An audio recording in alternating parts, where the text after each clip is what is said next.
Olá! Hoje a gente vai mergulhar fundo numa obra fundamental do século XIX, um livro que tentou colocar ordem e método no misterioso mundo da comunicação com os espíritos, O Livro dos Médiuns, de Allan Kardec. Para a gente começar, vamos pensar um pouco nessa pergunta que está bem no coração da obra. E se todos aqueles fenômenos que deixavam as pessoas intrigadas e até com medo pudessem ser estudados de forma séria, com critério científico? Pois é, foi exatamente essa proposta que mudou o jogo.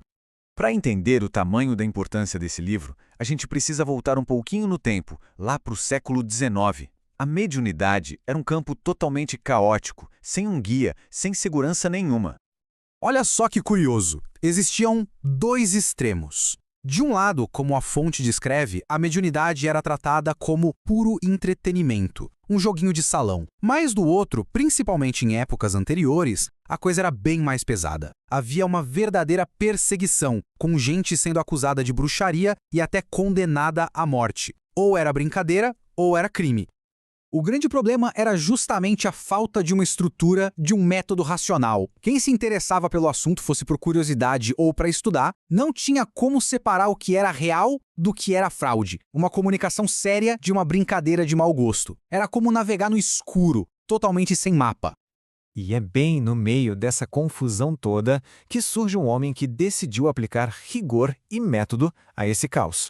É fundamental a gente entender quem era o Kardec. Ele não era um místico ou um guru, nada disso. Ele era um pedagogo super respeitado, um pesquisador. A abordagem dele não partiu de uma crença cega, mas sim do olhar de um cientista querendo analisar, comparar e criar uma teoria com base na observação rigorosa dos fatos. Essa citação, que está logo na introdução do livro, já dá o tom da coisa toda. O Kardec deixa bem claro: este trabalho não é para curiosos ou para quem busca um passatempo, é para quem leva o assunto a sério. Ok, então vamos ao que interessa. Como que essa comunicação entre dois mundos seria possível segundo a teoria de Kardec? Ele basicamente divide a coisa toda em componentes bem lógicos para a gente poder entender. Primeiro, a definição de espírito. A obra defende que não se trata de uma energia vaga, uma fumacinha. Pelo contrário, o espírito é o ser pensante e sobrevivente, um indivíduo que mantém sua identidade, sua individualidade, mesmo depois da morte do corpo físico. Em seguida, vem o que talvez seja a peça-chave, o perispírito. Pensa nele como uma espécie de invólucro semimaterial, uma ponte entre o espírito, que é imaterial, e a matéria densa do nosso mundo. É através desse corpo fluídico que um espírito conseguiria interagir com o mundo físico. E, finalmente, quem faz essa ponte do nosso lado? O médium. Segundo a obra, médium é todo aquele que sente num grau qualquer a influência dos espíritos. Ou seja, a mediunidade não seria um dom raro, um privilégio de poucos, mas algo que todo ser humano tem em diferentes graus.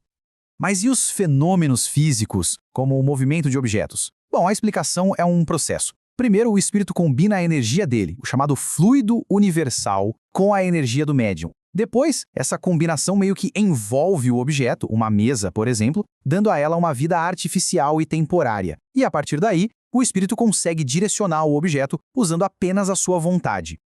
Com a teoria toda montada, o livro vira um verdadeiro manual prático, alertando sobre os desafios e, claro, os perigos. Afinal, se a comunicação é possível com espíritos bons, ela também é possível com aqueles que não são tão bem intencionados assim. O livro é bem didático e classifica essa influência negativa em 3 níveis. A obsessão simples é quando o espírito fica ali, perturbando. Já a fascinação é mais perigosa, porque o médium é enganado e passa a defender ideias completamente sem pé nem cabeça. E a subjugação é o grau máximo, quando a pessoa perde o controle das próprias ações. Então, como é que se identifica um espírito inferior? O livro dá um guia prático. A linguagem é um sinal bem claro. Espíritos superiores são simples e diretos, enquanto os inferiores usam uma linguagem ou grosseira ou muito pomposa para esconder o vazio. Eles também adoram inflar o ego da gente, dar conselhos contra a lógica e, um sinal clássico, fazer previsões com data e hora marcada. O Kardec usa uma analogia ótima para explicar o objetivo do livro. Ele diz que, assim como um manual de poesia não cria um poeta do nada, O livro dele não cria médiuns. A ideia é só guiar quem já tem essa faculdade, ajudando a usá-la de um jeito mais seguro e útil. E isso nos leva à grande conclusão da obra. Para Kardec, afinal de contas, qual era o verdadeiro propósito disso tudo?